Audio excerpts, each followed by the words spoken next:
My name is Zohreh Koban. I am a postdoctoral researcher in political science at the Institute for Housing and Urban Research at Uppsala University.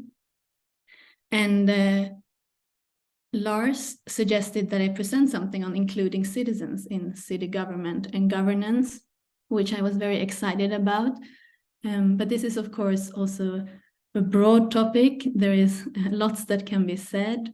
There are many different forms in which citizens can be included in government and governance.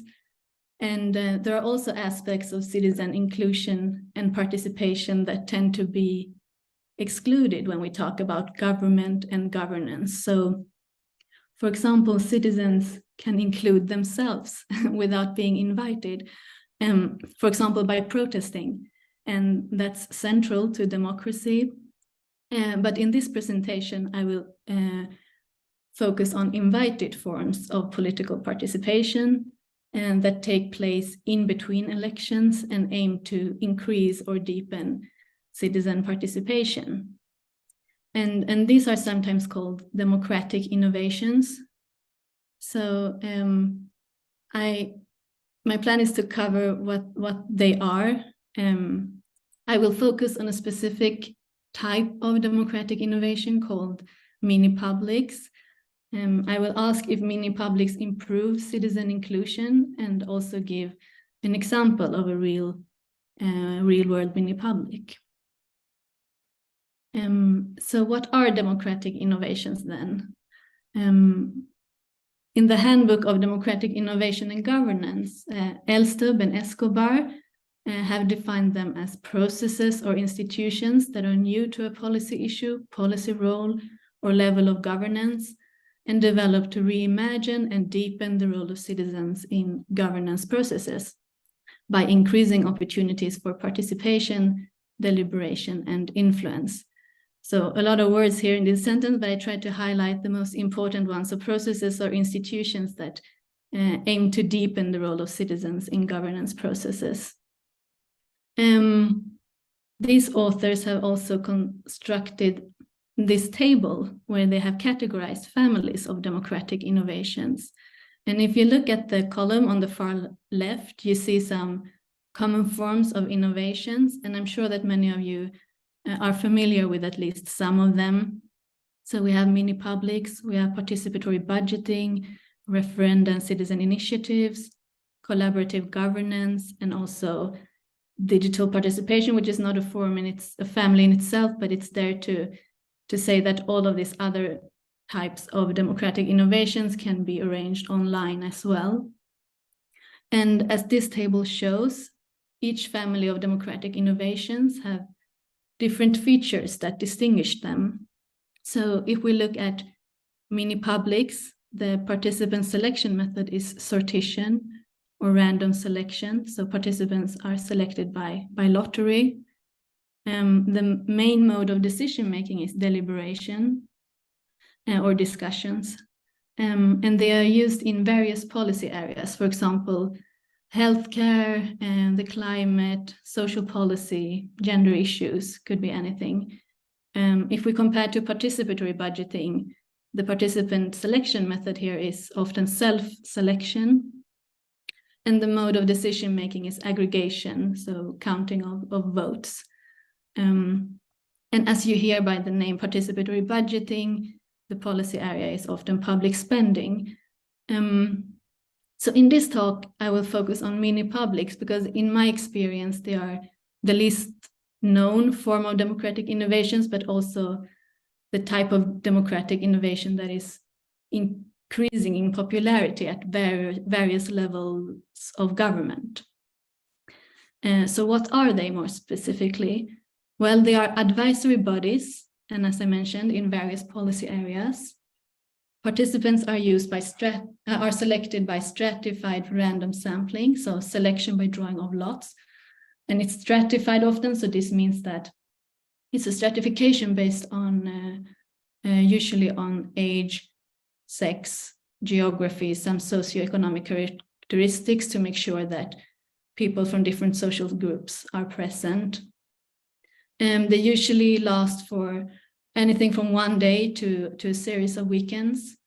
And usually those participated are informed by experts to start with, and then they deliberate among themselves in small groups, and they formulate recommendations, often written in a reform that is then handed over to elected politicians. So do mini-publics improve citizen inclusion? I think the answer is both yes and no. So if I start by the advantages, mini-publics usually achieve better demographic representation than open forums or elected forums. And this is thanks to the random sampling. So if we, for example, think of a town hall meeting that is open to all, but at the same time, we know that certain types of citizens are usually absent or present.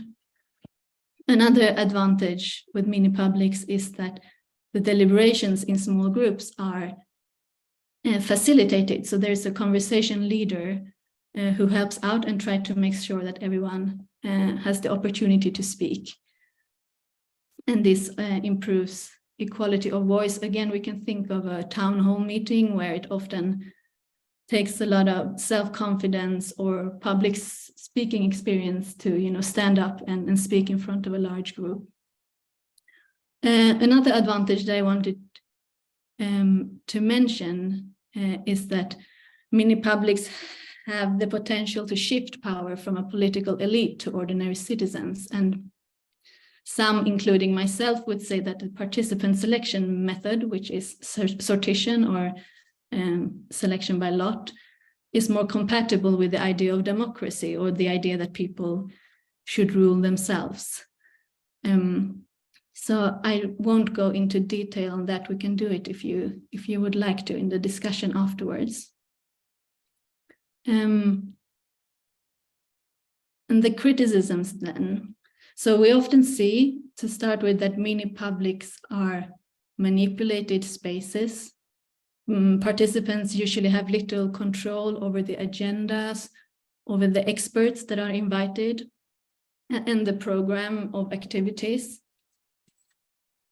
Another criticism that is often heard is that mini-publics are organized for symbolic reasons. So they are organized to provide a veil of legitimacy to policymakers and make it look as though they are enabling the public to have a say, when in reality the decisions have already been made. So empirical research actually shows that cherry picking is quite common. Policymakers pick the ideas and suggestions that best fit their own political agenda. Related to this argument, there is also a more theoretical objection stating that inclusive politics cannot be institutionalized. So some scholars have argued that institutional engineering from the center of political power have inherent control mechanisms, and they tame radical energy and maintain exclusions.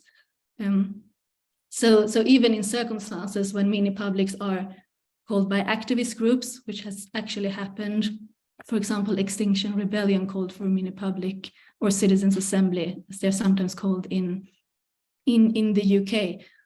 But these scholars would say that even in these cases, the mini-publics are fundamentally anti-democratic and exclusionary, because like all other forms of political institutions, they will inevitably be operated in a rigged and biased system.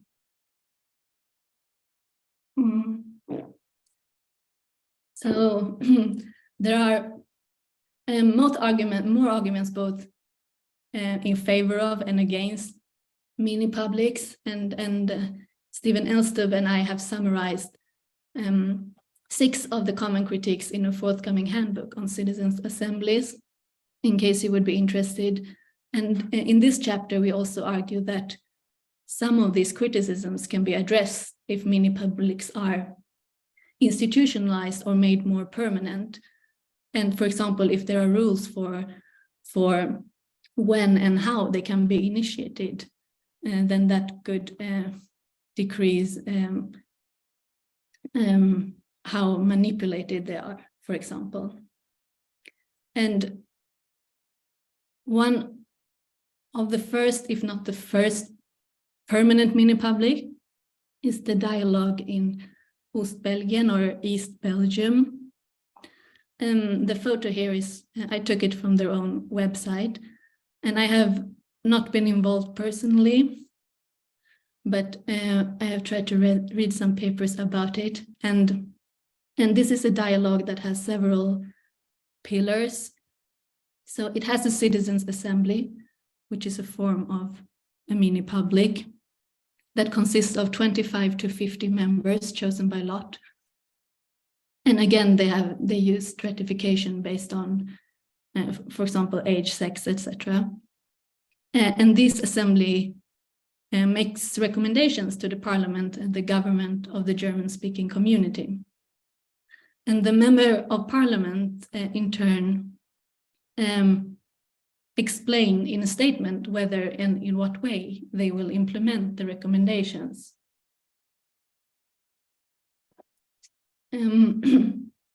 Besides the assembly itself, the dialogue also has a citizen council consisting of 24 members who have previously been members of the citizen assembly. So they are drawn by lot from this pool of previous assembly members. And they are a third of them are replaced every 6 months, I think. And the council then decides which topics will be discussed at the citizen assembly. So the current topic is immigration, integration. Previous topics have been housing, education, and healthcare. And both the assembly and the council are supported by staff members from the parliamentary administration. So they have really tried to embed this in their democratic institutional system. So is this then an innovation that has changed the nature of the political system to give the public a more central role? Well, it does not transfer formal authoritative power to the randomly selected citizens. So it is still advisory. So the members of parliament have to reply and say whether they will implement the recommendations, but of course they can also just describe why they will not. And there is a recent study by Mack and Jacques where they have interviewed the political leaders in East Belgium, and they have found that they view this as a way to heal and legitimize current electoral institutions and protect them from declining trust, disinformation, and the right of populist parties. So the politicians actually see it as a way to protect the old system, not change the nature of the political system to give the public a more central role. Nevertheless, one can argue that the politicians still have an incentive to take the output of the citizens' assembly seriously, to prevent further distrust towards electoral institutions and actors. So this was my last slide. So I will stop here and I look forward for your feedback in the discussion. Thank you, Lars, for inviting me to give the presentation. I'm looking forward to having a nice chat about it afterward. I'm Hannah Hook. I'm coming from Gent University in Belgium, where I'm a postdoc. I'm going to talk a little bit about some of the work that I did a couple years ago at the beginning of my PhD, also at Gent University, but also incorporate some other ideas from colleagues regarding city planning. And it will be quite directly related to mobility and transport, because that's my field. So not so much, I don't have so much knowledge on the citizen participation part. So I think that's a great way that we can maybe meet in the middle at the end. So first, Why do we need to talk about sustainable mobility and health and equity? There's no surprises. We all know that emissions need to be reduced. We have a goal to cut them in half by 2030 and eliminate emissions by 2050. So yeah, we need to incorporate more sustainable mobility in order to meet those goals. We know that transport is directly linked to health. It's a daily activity, so either it can be positively related to health in terms of active mobility, or it can also be negatively related to health when we're sedentary and we're sitting in our cars, breathing in pollution, things like that. Transport is, of course, directly related to equity intrinsically. So we know that daily mobility allows individuals to participate in society through economic, political opportunities, and they need to reach them through transport. So if they're unable to move, they're unable to participate as much in society. And we know that considering all of these themes together is quite a wicked problem, but it's also integral to transport planning in order to create resilient cities, especially now that we're kind of past this breaking point as far as environmental sustainability goes. So a couple of different ways that mobility directly relates to sustainability that I'll get in a little bit deeper on those. So we have active mobility. Obviously, this switch reduces greenhouse gas emissions and pollution and is linked to health. We have shared mobility, so shared cars and shared biking systems. This allows for the more efficient use of our resources. If we don't have a bunch of cars sitting around, we don't have a bunch of parking places. If we can get more into shared systems, then we can use what we have instead of having an abundance of cars. And it also allows us to provide more equitable access to mobility, because people in shared systems don't have to buy their own vehicles. They can pay lower amounts, and it allows them to access their destinations. Public mobility, obviously, we know as a sustainable mode, or all of them are sustainable modes, so they reduce CO2 emissions, they reduce fuel dependency because we don't have to fill up our individual cars. It provides more equitable access to mobility, and it also contributes to social cohesion, so feeling like you're a part of a community because you're riding along with other people, things like that. And then finally, electric mobility is considered a form of sustainable mobility because it replaces fossil fuels. However, I say this with caution because we do have severe problems as well with electric mobility if the batteries aren't properly recycled. Cobalt mining is environmentally degrading as well, so it's not really the most sustainable practice. And also there's potential for human rights violations in the mineral supply chain of electric vehicles if it's not mined responsibly. So this is a kind of a caveat once. I'll say strongly here that electric vehicles aren't the solution to a transition towards sustainable mobility, in my opinion at least, but instead just a small piece of a larger mobility plan that moves away from personal cars. If we move on to health, we can see that there are definitely, again, some links to mobility. So mental health can be affected by mobility because we take our trips every day. So on the positive side, it can offer us a chance to clear our head. It can offer a buffer between home and work, for instance, work and home. It lets you think or read a book on the train or listen to podcasts, something like that. But on the other hand, it can be negative if you're in a really stressful traffic situation and you're in that situation every day, then it can really have a negative effect on your overall happiness and well-being.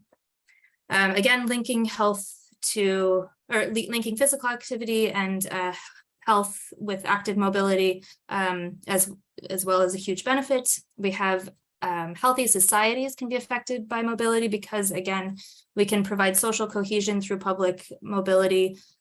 People can access their amenities and resources that allow them to feel like they're more part of a society. And then it's, of course, linked to environmental health, again, through a switch away from more emissive modes, reducing air pollution, reducing noise pollution, and alleviating, again, the need for transport infrastructure that could then go for like more green spaces, things like that. This is all linked into health and sustainable mobility. And then I'll move on to equity, which is maybe the most important piece for this talk. So we need to be providing mobility that is equitable for everybody. So it's accessible and affordable so that people can reach their destinations. Safety is a crucial aspect when considering equity and the way that we create transport infrastructure, because we need everyone to feel that they're safe and secure to use the transport that's available to them. And again, it can all be empowering because it allows for participation in society, politically and economically and socially, of course.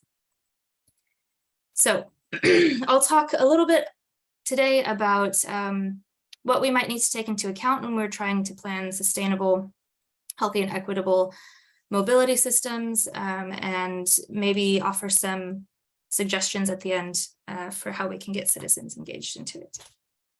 So first, we have to make a very important distinction when we're talking about mobility, and that's the distinction between different urbanization levels, or where people live.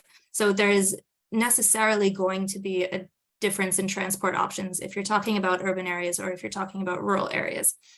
And another piece of this is residential self-selection when we're talking about equity, because, for example, someone might choose to live in a rural area because they like the nature or they like the peace, or someone might choose to live in an urban area because they like access to shops or amenities or cultural events, things like that. But then some people might not be able to residentially self-select at all, and they're only living in the places that they're living in because that's the only thing that's available to them. So this is already a form of inequity that is then very relevant when we're talking about transport. And so from that, we have captive versus choice transport users.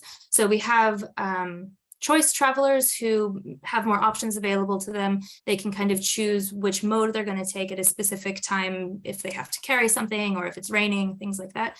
And then we have captive users who don't have very many options, or maybe only one option. And so they're kind of forced to take whatever mode is available to them.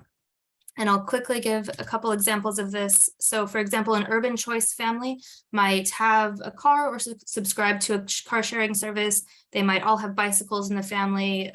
They might be closer to their destinations because they're in an urban area, so they can walk there more often. And then because they're in an urban area, maybe they have a nice and connected transport system. So they really can choose whichever mode they want to, and they can get to their destinations in a way that makes them the happiest, in the way that is the most satisfying to them.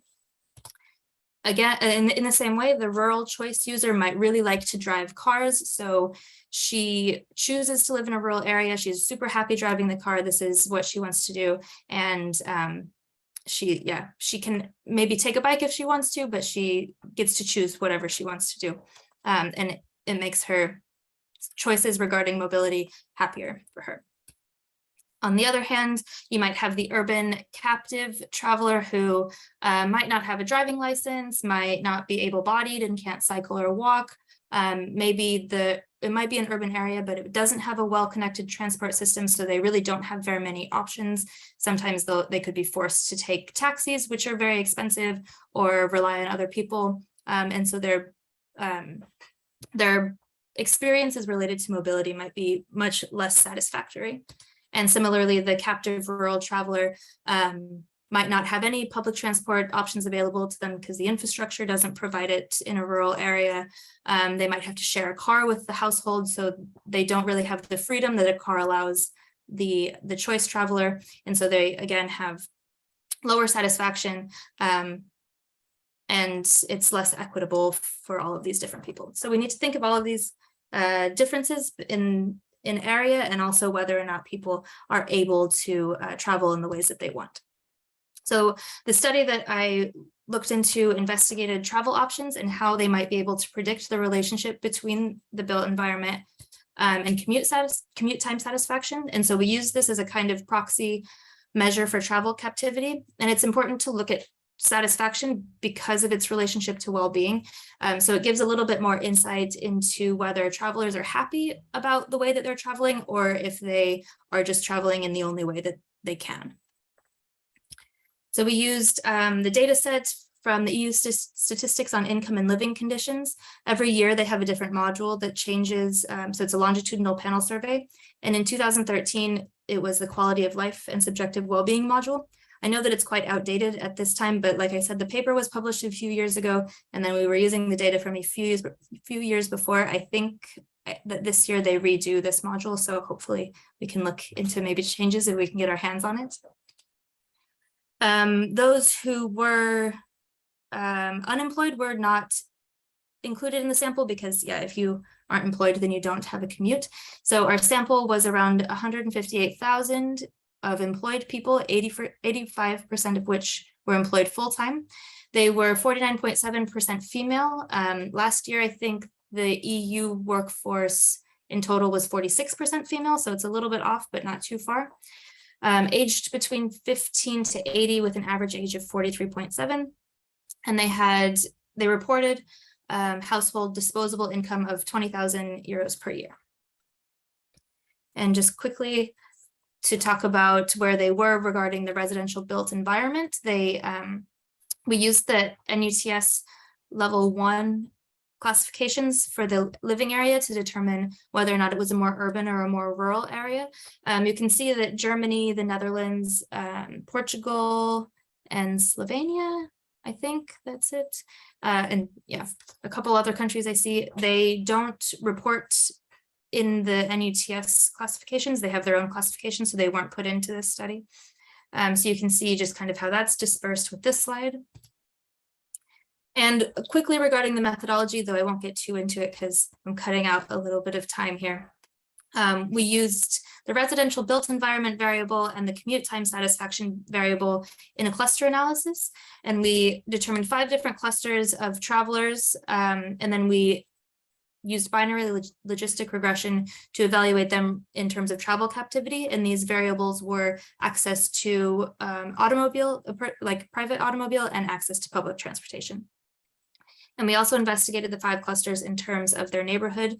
So whether there was pollution or crime in the neighborhood. And then we looked at this full satisfaction module, which has 8, I think, different life domains and their satisfaction with life domains, as well as their overall life satisfaction.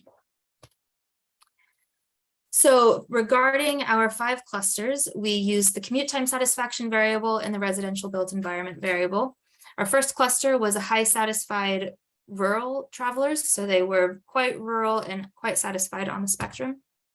We had the mid-satisfied suburban travelers, the mid-satisfied urban travelers, low-satisfied rural travelers, and the dissatisfied suburban travelers. So they were a little bit in between urban and suburban, and they were very unhappy with how they were traveling or the options available to them. Regarding their environments and the satisfaction module, the high satisfied rural travelers were less likely to report pollution and crime in their neighborhoods, which I think in rural areas versus urban areas, we assume that. They were more satisfied with their life overall. They were more satisfied with their accommodation, their job, their finances, their personal life, their time use, and their green space, and they were less satisfied with their living environment. So maybe they weren't so happy about living in a rural place, but they were quite happy about how everything else was going. The mid-satisfied suburban travelers reported less pollution, but didn't have any difference regarding crime. They were less satisfied with life overall. They were more satisfied with most of the domains of life, which I'm not sure why that would be. And then again, they weren't so satisfied with their living area. The mid-satisfied urban travelers reported higher pollution and higher crime. So again, urban areas, maybe we expect this. They were more satisfied with their finances, their job, their time use, and their residential area. And they were less satisfied with their accommodation and their green space. So again, urban areas, more dense areas, maybe smaller places to live, less green space, but they have a lot more things to do in the area. Low satisfied rural travelers were reporting, again, less pollution and less crime, and they were less satisfied with most of their life domains. And the dissatisfied suburban travelers were reporting more pollution, more crime, and they were more dissatisfied. So not only were they dissatisfied with their commute times, they were also dissatisfied with most areas of life. And then these are the car access variables. I won't spend too much time here because I'll sum it up at the end. So respondents were able to say that they were satisfied with their car, or that they had car access, that they did not have car access because it was too expensive, or that they did not have car access because of another reason that they didn't list specifically. And then as far as transit access, they could say they had transit access, They could say they didn't have it because it was too expensive, that stations were too far away, that stations weren't accessible. They didn't have transit access because they used a personal car or for another reason that wasn't listed. And this will just sum those up. So high satisfied rural residents were less likely to use transit because it wasn't accessible and because they used their private cars, but they were more likely to use transit because they said they had a station close by and because it was cheaper. So this is interesting because we wouldn't expect to see necessarily reports of close by stations in rural areas, but the high satisfied ones were maybe in places where the infrastructure was better. So they were actually quite well serviced compared to maybe other clusters. The mid-satisfied suburban travelers were less likely to use public transit for another unlisted reason. They were more likely to use public transit because it's accessible and because it's cheaper. And they were less likely to use their cars because it was expensive and for other reasons. The mid-satisfied urban cluster, less likely to use public transit because it was too expensive and for other reasons. They were more likely to use public transit because it's accessible and more likely to use their cars. So mid-satisfied urban people maybe were more choice users. They could have different options available to them because they're in more urban areas, and maybe they were able to choose whichever one was preferable to them. The low satisfied rural cluster, less likely to use public transit because it was not accessible, more likely to use public transit because it was cheaper and for other reasons, and less likely to use their car because it was too expensive and for other reasons. So you can see if maybe you think using a car is too expensive, and then you look at public transit and you think the prices are pretty good, maybe that's what's going on with this cluster.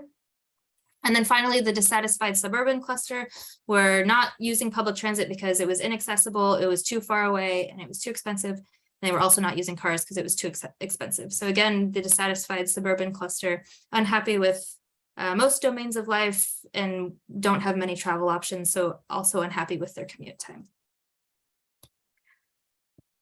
So in sum, we looked at how the residential built environment and the commute time satisfaction might be explained by different travel options and whether or not this is a proxy for travel captivity. So we found that it was able to take into account all of these different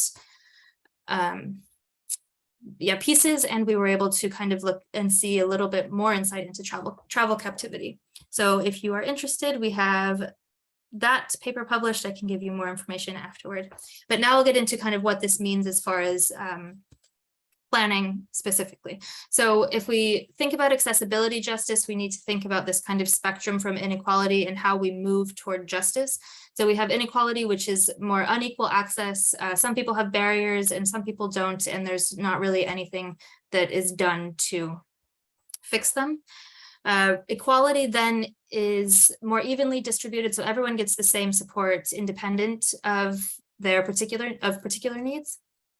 When we move to equity, we then get support for everyone according to their abilities or needs. And then if we have accessibility justice, then the cause of the inequality has been addressed for all sorts of different kinds of abilities, and everything is just as far as accessibility goes. And when we come to planning practices for urban communities, we have quite a lot of tools that are available to us that are published in literature. I'll speak about one group coming out of Munich and what they have, but I think it's much easier to think of ideas in urban communities because there's more going on. We can try to implement new systems. And then after this, I'll talk about rural communities, which is kind of where the challenge regarding mobility is. So we have these 8 different kind of suggestions for planning accessible communities in urban areas. So we need to make sure that residents have access to essential services, that they can get to public transport within the vicinity of their home, that the streets are good enough to use for both walking and cycling, free of barriers, comfortable, things like that. Mixed land use, we know that gives residents a lot of ability to fulfill their daily needs nearby their homes. Regarding density, this gets populations together, this gets more employment opportunities, services, things like that. Placemaking is a huge part of this, so that there's a co-creation of places together with the community to strengthen how they identify with it and understanding their needs. We need definitely to make sure that all residents are able to move safely through their environments, regardless of individual capabilities. And all of these characteristics need to be widespread so that every resident across the city has it available to them. And a planning strategy that we've all heard of that is like everywhere that you can see it, see anything about urbanism, is the 15-minute city. So making sure that all of these amenities are within 15 minutes, either walking or cycling. And this can be, there's the 5-minute city, there's the 20-minute city, there's all sorts, but this is kind of the idea that we make sure that we have access to all of this. But a good way to actually put this into practice when you're working with community engagement is to look at this flower powered 15-minute city. So this is a tool that you can use, and you can ask people to fill out and see how far they think that different amenities should fall within. So if it's, I need the baker and my doctor's office to be within 5 minutes, but I don't need a university, so that can be within 30 minutes. When you get kind of more aggregated data, when you look at specific places, you can find where people might need more amenities and how to plan your cities in urban areas. So yeah, this is just one of the many options that we have when we think about planning urban places, but then when we get over to the rural communities, we can kind of see that there's an issue here, and maybe this is a good place or a good thing to talk about in the discussion afterward, because I don't have all the answers. I just have a couple of ideas. First of all, so alongside the improvement of ICT infrastructure and services, we're already starting to see some of that gap closing in opportunities for rural and urban communities. So for example, there was a study in Germany that looked between 2019 and 2021 at the online job advertisements, and they found that definitely because of the pandemic, there was a 30% increase in opportunities that had teleworkable jobs, and that was able to close the gap in employment opportunities between rural and urban areas by 1/3. So that is already starting to give us at least some more opportunities as far as economic opportunities in rural areas, but there's also other online activities, online shopping, telehealth, even just chatting with friends, school online, attending church services. All of this can allow us to participate in our societies when we maybe don't have an option to get there. So that's something that is potentially giving us an opportunity to connect, but of course, this isn't a reason to neglect improving transport services in rural areas by any means. Second, again, there's electrification, so I'll say that this isn't the solution, but the electrification of bicycles and other micromobility allows us to reach just a little bit further destinations that maybe aren't reachable by a traditional bike, so that gives a little bit more options. And again, the electrification of cars allows us to make trips without the severity of the CO2 emissions that we're currently experiencing. Sharing services, again, is really nice for rural communities because we can provide more affordable and more available options for people who might not be able to purchase their own vehicles. And especially in rural communities, they need to travel further distances. So cars are often the preferred option. Again, we need to, and of course, we have to improve the bus services and think of more creative ways to get like on-demand services and things like that to rural communities. But of course, finally, in every step of planning, we need to include the citizens in the discussion, get their recommendations, their propositions, and ensure that everyone's needs are being met. So this is a very back and forth, should be a very back and forth process with people who actually are living in these communities. So yeah, I'll finish quickly by acknowledging my co-authors on the paper, Jonas de Vos, Veronique Van Acker, and Frank Whitlocks. And then I'll also acknowledge Benjamin Buettner in Munich, who created this framework for the flower-powered 15-minute city and their recommendations for planning. So thanks very much for your time. Hopefully we can have a nice discussion.